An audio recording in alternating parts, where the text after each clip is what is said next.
Hello friends, welcome to our channel BPSC right way. स्वागत है आप सभी का हमारे चैनल बीपीएससी राइट वे पर। आज मैं आपके लिए लेकर आई हूं अक्टूबर महीने के बिहार से संबंधित सभी महत्वपूर्ण करंट अफेयर्स जो आपके आने वाली परीक्षाओं के दृष्टिकोण से अति महत्वपूर्ण है। अगर आपने अभी तक हमारा टेलीग्राम चैनल ज्वाइन नहीं किया है तो इसे ज्वाइन कर ले। टेलीग्राम चैनल पर आपको प्रतिदिन एग्जाम से related latest update, current affairs, quiz आदि उपलब्ध करवाए जाते हैं। आप हमें हमारे वेबसाइट पर भी विजिट कर सकते हैं जहां बिहार की परीक्षाओं से संबंधित सभी कंटेंट उपलब्ध हैं। साथ ही साथ आप हमारे मोबाइल ऐप को भी डाउनलोड कर ले जहां बिहार की प्रतियोगिता परीक्षाओं से संबंधित टेस्ट सीरीज समय समय पर उपलब्ध करवाई जाती हैं। तो चलिए शुरू करते हैं आज का हमारा सेशन और देखते हैं हमारा आज का पहला प्रश्न। NIRF रैंकिंग 2021 में बिहार के किन दो शिक्षा संस्थानों को ओवरऑल टॉप शिक्षा संस्थान की लिस्ट में क्रमशः 51वीं रैंक एवं 72वीं रैंक मिली है? इसका उत्तर है IIT पटना एवं NIT Patna. National institutional ranking framework के अनुसार IIT मद्रास ने लगातार तीसरी बार सर्वश्रेष्ठ रैंकिंग वाला भारतीय संस्थान बनकर इतिहास रच दिया है। संस्थान 2019 से अपराजित चैंपियन रहा है। IISc ने दूसरी रैंक हासिल करना जारी रखा है। IISc 2018 और उससे पहले सबसे अच्छी रैंकिंग वाला संस्थान हुआ करता था। विश्वविद्यालय श्रेणी में IISc बेंगलुरु सर्वश्रेष्ठ रैंक वाला विश्वविद्यालय था, जिसके बाद JNU और BHU दूसरे और तीसरे स्थान पर थे। तो आपको याद रखना है, NIRF रैंकिंग 2021 में बिहार के दो शिक्षा संस्थानों IIT पटना एवं NIT पटना को ओवरऑल टॉप शिक्षा संस्थान की लिस्ट में 51वीं रैंक और 72वीं रैंक मिली है। हमारा अगला प्रश्न है, बिहार का सबसे बड़ा एथेनॉल प्लांट लगभग 96 करोड़ की लागत से कहां बनाने की स्वीकृति दी गई है? इसका उत्तर है पूर्णिया। मुख्यमंत्री नीतीश कुमार की अध्यक्षता में हुई राज्य कैबिनेट की बैठक में messrs Eastern India Biofuels Private Limited, Ganeshpur, Baroda, Krityanandpur, Purnia को बिहार औद्योगिक निवेश प्रोत्साहन नियमावली 2016 के तहत 65 किलो लीटर प्रतिदिन क्षमता के प्लांट स्थापित करने की स्वीकृति प्रदान कर दी गई है। इस इथेनॉल इकाई पर 96 करोड़ 76 लाख 23 हजार का निजी पूंजी निवेश किया जाएगा। इथेनॉल में बिहार का यह अब तक का सबसे बड़ा निवेश है। तो आपको याद रखना है, बिहार के सबसे बड़े एथेनॉल प्लांट को पूर्णिया में बनाने की स्वीकृति दी गई है। हमारा अगला प्रश्न है, 21वें बिहार खेल सम्मान समारोह 2021 से किसे बिहार खेल रत्न से सम्मानित किया गया है? इसका उत्तर है प्रमोद भगत और शरद कुमार। 21वें बिहार सम्मान समारोह 2021 में कुल 17 वर्गों में 80 प्रतिभागियों को सम्मानित किया गया। इस सम्मान समारोह में अंतर्राष्ट्रीय खिलाड़ी पैरालंपिक टोक्यो 2020 में गोल्ड मेडल प्रमोद भगत और कांस्य मेडल शरद कुमार को बिहार खेल रत्न से सम्मानित किया गया। भारतीय पैरालंपिक दल के प्रतिनिधि डॉक्टर शिवाजी कुमार को बिहार गौरव सम्मान से सम्मानित किया गया। तो आपको याद रखना है, 21वें बिहार खेल सम्मान समारोह 2021 में प्रमोद भगत और शरद कुमार को बिहार खेल रत्न से सम्मानित किया गया।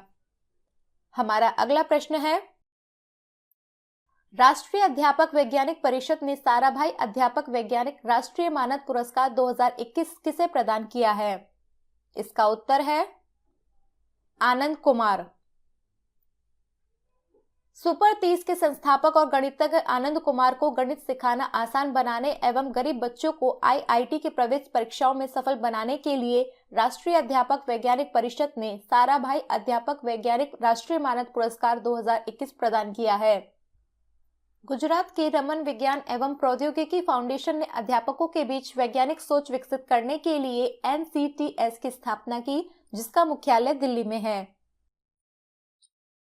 तो आपको याद रखना है, साराभाई अध्यापक वैज्ञानिक राष्ट्रीय मानद पुरस्कार 2021 आनंद कुमार को दिया गया है।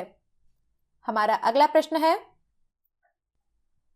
खान मंत्रालय भारत सरकार के तत्वाधान में unlocking potential of mineral exploration की नई दिल्ली में आयोजित बैठक में देश के कई राज्यों को ब्लॉक आवंटित किए गए हैं, जिसमें बिहार को कुल कितने ब्लॉक आवंटित हुए हैं?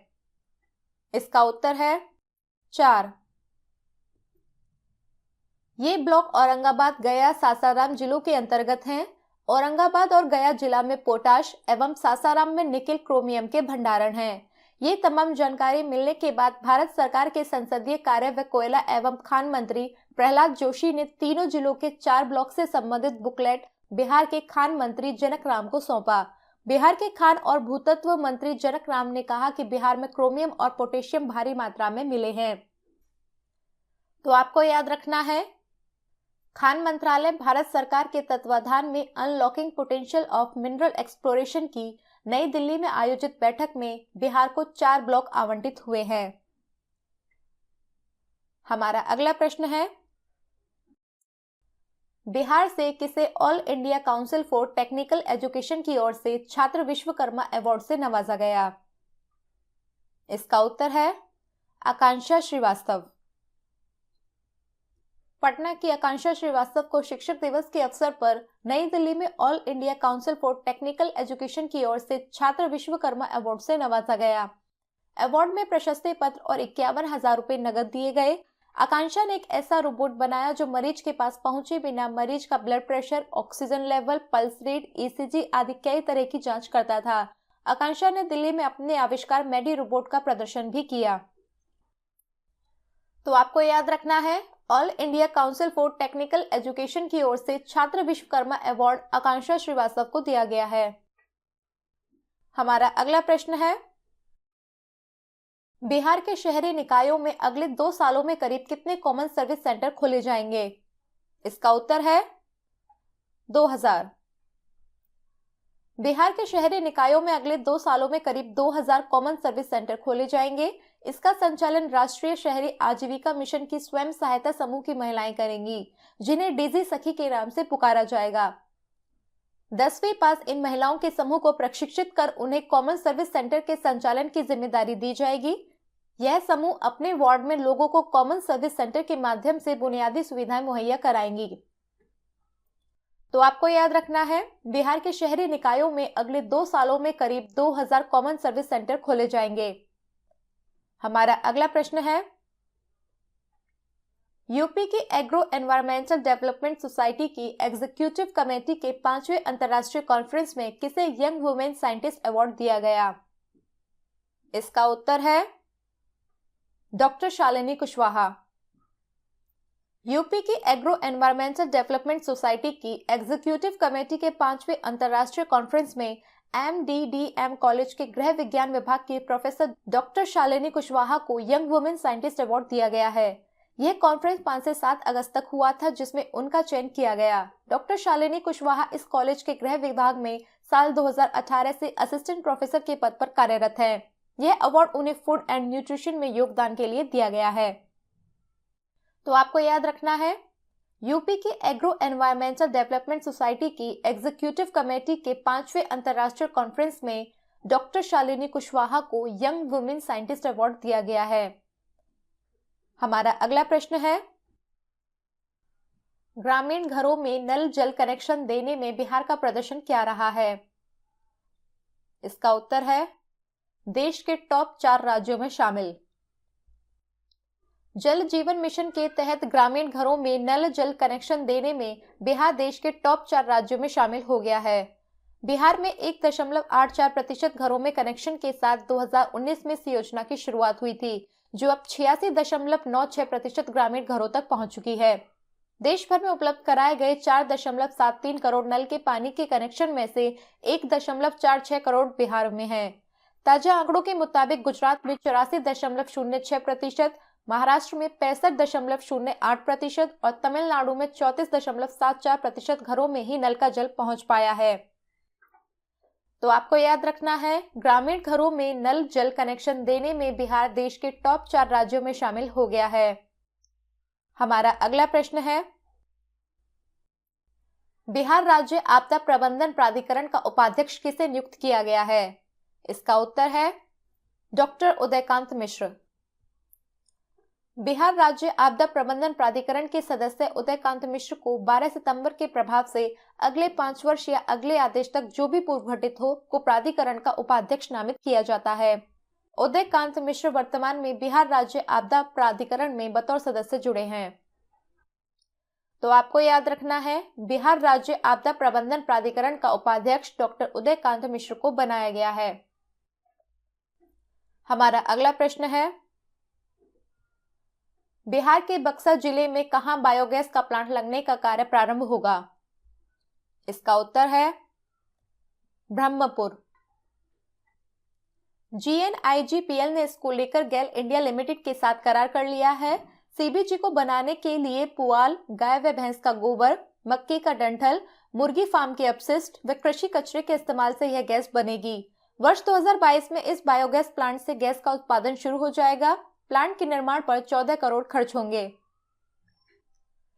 तो आपको याद रखना है, बिहार के बक्सर जिले में ब्रह्मपुर में बायोगैस का प्लांट लगाने का कार्य शुरू किया गया है। हमारा अगला प्रश्न है, नवीकरणीय ऊर्जा के क्षेत्र में बेहतर कार्य करने के लिए बिहार से किसे इंटरनेशनल ग्लोरी अवार्ड 2021 से सम्मानित किया गया है? इसका उत्तर है सिटीजन केयर ग्रुप। नवीकरणीय ऊर्जा के क्षेत्र में बेहतर कार्य करने के लिए बिहार से इस वर्ष सिटीजन केयर ग्रुप को इंटरनेशनल ग्लोरी अवार्ड 2021 से सम्मानित किया गया है। इस अवार्ड को सिटीजन केयर ग्रुप के CEO चंदन कुमार ने गोवा में आयोजित कार्यक्रम में अभिनेता सोनू सूद के हाथों प्राप्त किया। विदित हो कि चंदन कुमार को यह सम्मान नवीकरण ऊर्जा के क्षेत्र में उभरते उद्यमी एवं सामाजिक कार्यकर्ता के लिए दिया गया है। तो आपको याद रखना है, नवीकरणीय ऊर्जा के क्षेत्र में बेहतर कार्य करने के लिए इंटरनेशनल ग्लोरी अवार्ड 2021 से सिटीजन केयर ग्रुप को सम्मानित किया गया है। हमारा अगला प्रश्न है, अमृत महोत्सव के मद्देनजर राज्य के पर्यावरण विभाग ने गंगा किनारे और घाटों पर कौन से पौधे लगाने का निर्णय लिया है? इसका उत्तर है पंचवटी। पंचवटी के पौधे में पीपल, आम, गूलर, नीम एवं पाकड़ है। पौधे तैयार कर लिए गए हैं। ये पौधे वातावरण को काफी मात्रा में ऑक्सीजन प्रदान करते हैं। पर्यावरण मंत्री नीरज कुमार सिंह के अनुसार राज्य को हरा भरा करने के लिए इस वर्ष 5 करोड़ पौधे लगाने की योजना है। अब तक 70% पौधे लगाए जा चुके हैं। शेष पौधे अगले माह लगाने की तैयारी है। पौधे लगाने के काम को रोजगार सृजन का जरिया भी बनाया गया है। मनरेगा के तहत लगाए गए पौधों की देखरेख के लिए भी मजदूरी का भुगतान किया जाता है। तो आपको याद रखना है, अमृत महोत्सव के मद्देनजर राज्य के पर्यावरण विभाग ने गंगा किनारे और घाटों पर पंचवटी पौधे लगाने का निर्णय लिया है। हमारा अगला प्रश्न है, बिहार में अवैध रूप से प्रवेश करने वाले विदेशी घुसपैठियों के अस्थायी रूप से कहां पहला डिटेंशन सेंटर खोला गया है? इसका उत्तर है हाजीपुर में। पटना हाईकोर्ट में मरियम खातून की रिट याचिका पर सुनवाई के दौरान राज्य सरकार की ओर से दाखिल हलफनामे में यह जानकारी दी गई है। मुख्य न्यायाधीश संजय करोल और न्यायमूर्ति S कुमार की खंडपीठ ने राज्य सरकार को बिहार के सीमा क्षेत्र में अवैध रूप से प्रवेश करने वाले बांग्लादेशी और अन्य विदेशी घुसपैठियों की पहचान करने और उन्हें उनके संबंधित देशों में निर्वासित करने का निर्देश दिया है तथा उससे संबंधित रिपोर्ट कोर्ट में पेश करने का आदेश दिया है। तो आपको याद रखना है, बिहार में अवैध रूप से प्रवेश करने वाले विदेशी घुसपैठियों के अस्थायी रूप से पहला डिटेंशन सेंटर हाजीपुर में खोला जा रहा है। हमारा अगला प्रश्न है, रोहतास जिले की रहने वाली किस राष्ट्रीय महिला पैरा ओलंपिक खिलाड़ी को 5वीं बार राज्य खेल पुरस्कार से नवाजा गया? इसका उत्तर है ममता देवी। ममता ने नेशनल पैरा ओलंपिक में 4 गोल्ड मेडल जीते हैं। वहीं अब तक उन्हें 5 बार खेल सम्मान पुरस्कार से नवाजा जा चुका है। ममता पहली बार पटना में 2009 में आयोजित राष्ट्रीय सीनियर स्पेशल ओलंपिक बांची चैंपियनशिप में प्रथम स्थान हासिल किया था। उसके बाद 2009 में ही आंध्र प्रदेश, 2017 में पटना व 2020 में रायपुर में आयोजित राष्ट्रीय पैरा ओलंपिक प्रतियोगिता में भी प्रथम स्थान हासिल कर गोल्ड मेडल प्राप्त किया। इसके पहले ममता को 2010, 2013, 2018 व 2020 में राज्य खेल सम्मान मिल चुका है। तो आपको याद रखना है, रोहतास जिले की राष्ट्रीय महिला पैरा ओलंपिक खिलाड़ी ममता देवी को 5वीं बार राज्य खेल पुरस्कार से नवाजा गया है। हमारा अगला प्रश्न है, सभी राज्यों और केंद्र शासित प्रदेशों के बीच गहरे रचनात्मक संपर्कों की भावना को बढ़ावा देने के लिए एक भारत श्रेष्ठ भारत पर वेबिनार का आयोजन किया गया। इसमें बिहार के साथ किस राज्य को साझेदार बनाया गया? इसका उत्तर है मिजोरम। सूचना एवं प्रसारण मंत्रालय भारत सरकार के लोक संपर्क एवं संचार ब्यूरो पटना द्वारा हाल ही में एक भारत श्रेष्ठ भारत बिहार एवं मिजोरम विषय पर वेबिनार का आयोजन किया गया। इस अभियान का उद्देश्य सभी राज्यों और केंद्र शासित प्रदेशों के बीच गहरे रचनात्मक संपर्कों के माध्यम से राष्ट्रीय एकता की भावना को बढ़ावा देना है। इसी कड़ी में बिहार को मिजोरम के साथ जोड़ीदार बनाया गया है, जिससे दोनों राज्यों को एक दूसरे के सांस्कृतिक विरासत, रीति रिवाज, खान पान, वेशभूषा आदि के बारे में जानने समझने का अवसर प्राप्त हुआ है। तो आपको याद रखना है, सभी राज्यों और केंद्र शासित प्रदेशों के बीच गहरे रचनात्मक संपर्कों की भावना को बढ़ावा देने के लिए एक भारत श्रेष्ठ भारत पर वेबिनार में बिहार के साथ मिजोरम को साझेदार बनाया गया है। हमारा अगला प्रश्न है, बिहार राज्य से राष्ट्रीय शिक्षक पुरस्कार से किसे सम्मानित किया गया है? इसका उत्तर है हरिदास शर्मा एवं चंदना दत्त। राष्ट्रीय शिक्षक पुरस्कार के लिए 2 शिक्षकों का चयन हुआ है। कैमूर जिले के शिक्षक हरिदास शर्मा को राष्ट्रीय शिक्षक पुरस्कार से सम्मानित किया गया। चंदना दत्त राजकीय कृत मध्य विद्यालय रांटी मधुबनी में शिक्षिका हैं। 5 सितंबर शिक्षक दिवस के मौके पर राष्ट्रपति भवन में कैमूर जिले के रामगढ़ प्रखंड में स्थित मध्य विद्यालय डहरक के प्रभारी प्रधानाध्यापक हरिदास शर्मा को यह पुरस्कार राष्ट्रपति के हाथों दिया गया। आपको याद रखना है, बिहार राज्य से हरिदास शर्मा एवं चंदना दत्त को राष्ट्रीय शिक्षक पुरस्कार से सम्मानित किया गया है। हमारा अगला प्रश्न है, देश में रेलवे में पहला असेंबली एरिया यानी आपात शरण स्थल कहां बनेगा? इसका उत्तर है पटना जंक्शन। जंक्शन के महावीर मंदिर छोर और कर भिघैया छोर पर असेंबली एरिया बनाने की तैयारी शुरू हो गई है। असेंबली एरिया सह मीटिंग पॉइंट की जगह का इस्तेमाल आपात स्थिति में किया जाएगा। भूकंप, अगलगी, भगदड़ या दूसरे आपदा के हालात में रेलवे यात्रियों को यहां शिफ्ट किया जा सकेगा। भारतीय रेलवे में अपनी तरह का यह पहला प्रयोग होगा। पूर्व मध्य रेल के पूर्व जीएम ललित चंद्र त्रिवेदी की पहल पर इसका निर्माण हुआ है। आपदा के समय पैसेंजर को सुरक्षित बचाने के लिए असेंबली एरिया देश में अभी केवल इंटरनेशनल एयरपोर्ट, कॉर्पोरेट बिल्डिंग और कॉर्पोरेट हॉस्पिटल जैसी जगहों पर ही बनाया गया है। तो आपको याद रखना है, देश में रेलवे में पहला असेंबली एरिया यानी आपात शरण स्थल पटना जंक्शन पर बनेगा। हमारा अगला प्रश्न है,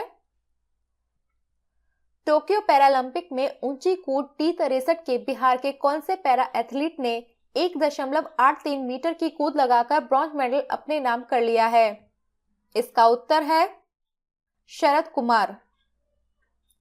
शरद कुमार मुजफ्फरपुर के रहने वाले हैं। बाएं पैर से विकलांग हाई जंपर शरद का 2 साल की उम्र में गलत दवा का सेवन करने से उसका बाएं पैर पोलियोग्रस्त हो गया।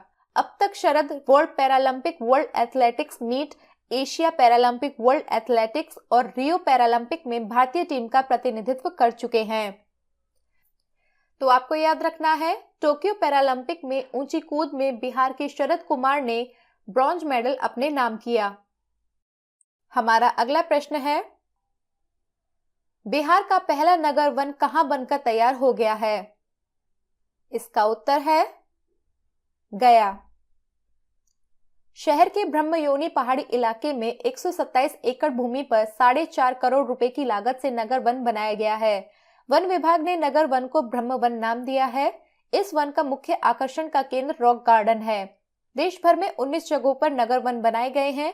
वहीं बिहार में केवल गया के लिए ही इसे स्वीकृति दी गई थी। इस वन के निर्माण में कंक्रीट का उपयोग बहुत कम किया गया है।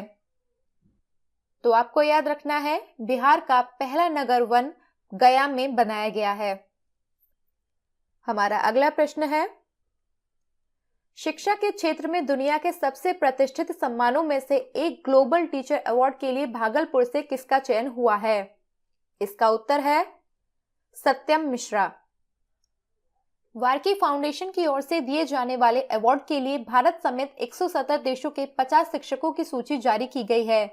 इसमें भारत के 2 शिक्षक भागलपुर के सत्यम मिश्रा और तेलंगाना की मेघना मुसुनूरी के नाम शामिल हैं। सत्यम गणित के शिक्षक हैं। सत्यम ने 10 लाख अमेरिकी डॉलर के वैश्विक शिक्षक पुरस्कार के लिए 50 शिक्षकों में जगह बनाई है। वैश्विक शिक्षक पुरस्कार का आयोजन वार्की फाउंडेशन यूनेस्को के साथ मिलकर करता है। सत्यम को 2019 में वर्ल्ड इकोनॉमिक फोरम के तहत ग्लोबल सैपर्स कम्युनिटी में सैपर्स के रूप में चुना गया था। तो आपको याद रखना है, ग्लोबल टीचर अवार्ड के लिए भागलपुर से सत्यम मिश्रा का चयन हुआ है। हमारा अगला प्रश्न है, बिहार राज्य योजना बोर्ड का उपाध्यक्ष किसे नियुक्त किया गया है?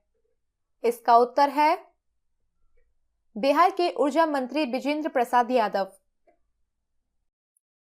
बिहार के ऊर्जा मंत्री सह योजना एवं विकास विभाग मंत्री बिजेंद्र प्रसाद यादव को बिहार राज्य योजना बोर्ड का उपाध्यक्ष नियुक्त किया गया है। दूसरी ओर अशोक मिश्रा को एक बार फिर से सदस्य इंफ्रास्ट्रक्चर सेक्टर बिहार राज्य योजना बोर्ड के पद की जिम्मेदारी मिली है। दोनों 3 साल तक इस पद पर बने रहेंगे। मुख्यमंत्री स्वयं बिहार राज्य योजना परिषद के अध्यक्ष होते हैं। इससे पहले पूर्व मुख्य सचिव GS कांग बिहार राज्य योजना बोर्ड के उपाध्यक्ष थे। तो आपको याद रखना है, बिहार राज्य योजना बोर्ड का उपाध्यक्ष बिजेंद्र प्रसाद यादव को नियुक्त किया गया है। हमारा अगला प्रश्न है, राज्य में बड़े पैमाने पर हस्तशिल्प प्रशिक्षण कौन सा संस्थान शुरू करेगा?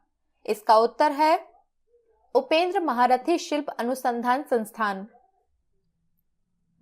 उद्योग मंत्री ने कहा कि रोजगार की संभावनाएं बढ़ाने के साथ साथ यह भी जरूरी है कि बिहार के युवाओं को अच्छी ट्रेनिंग मिले। उपेंद्र महारथी संस्थान बिहार की शान है। संस्थान को आयकर अधिनियम की धारा 12A और 80G के तहत पंजीकृत कराने के प्रस्ताव को भी मंजूरी दी गई है। प्रशिक्षुओं को दी जाने वाली राशि को 800 रुपए से बढ़ाकर 1000 रुपए प्रतिमाह कराने का निर्णय लिया गया है। पटना कला महाविद्यालय एवं उपेंद्र महारथी शिल्प अनुसंधान संस्थान आपस में समन्वय स्थापित कर कला एवं शिल्प की गतिविधियों को बढ़ावा देंगे। तो आपको याद रखना है, बिहार राज्य में बड़े पैमाने पर हस्तशिल्प प्रशिक्षण उपेंद्र महारथी शिल्प अनुसंधान संस्थान द्वारा किया जाएगा। हमारा अगला प्रश्न है, देश का पहला राज्य कौन सा है जहां गन्ने से गुड़ उत्पादन को उद्योग का दर्जा मिलेगा? इसका उत्तर है बिहार। जो भी गन्ना उत्पादक या गन्ना संबंधित व्यवसाय इस उद्योग को शुरू करना चाहते हैं, उन्हें सरकार 50% अनुदान देगी। इसके साथ ही सरकार उत्पादित होने वाले गुड़ के लिए बाजार तैयार करने में भी मदद करेगी। बिहार के कई जिलों में, खासकर उत्तरी बिहार के चंपारण, गोपालगंज, सीवान, सारण सहित कई अन्य जिलों में बड़े पैमाने पर गन्ने का उत्पादन होता है। किसान गन्ने से गुड़ का उत्पादन भी करते हैं। गुड़ उद्योग के बनने से बड़े पैमाने पर रोजगार सृजन की संभावनाएं भी बढ़ेंगी, जिसका लाभ बिहार के लोगों को भी मिलेगा। इससे बिहार की ग्रामीण अर्थव्यवस्था में भी बड़े बदलाव की संभावना बढ़ जाएगी। तो आपको याद रखना है, बिहार देश का पहला राज्य है जहां गन्ने से गुड़ उत्पादन को उद्योग का दर्जा मिलेगा। हमारा अगला प्रश्न है, पोषण जागरूकता महाअभियान के पहले सप्ताह में बिहार कौन से स्थान पर रहा? इसका उत्तर है तीसरे। सितंबर माह के पहले सप्ताह की रैंकिंग में कर्नाटक और तमिलनाडु जैसे संसाधन सुलभ राज्यों के नाम के बाद बिहार का स्थान आया है। पूरे महीने चलने वाले इस जागरूकता अभियान में गर्भवती महिलाओं की देखरेख पर ध्यान दिया जाना है तथा उनके स्वास्थ्य के प्रति लोगों को जागरूक करना है। महिला एवं बाल विकास विभाग की ओर से 1 से 30 सितंबर तक चौथा राष्ट्रीय पोषण माह मनाया गया। आहार में विविधता और पौष्टिकता को बढ़ाने के लिए बाजरा, दालें, बारहमासी और मौसमी स्थानीय सब्जियों, फलों आदि के उपयोग करने के बारे में नागरिकों को जागरूक किया जाएगा। तो आपको याद रखना है, पोषण जागरूकता माह अभियान के पहले सप्ताह में बिहार तीसरे स्थान पर रहा।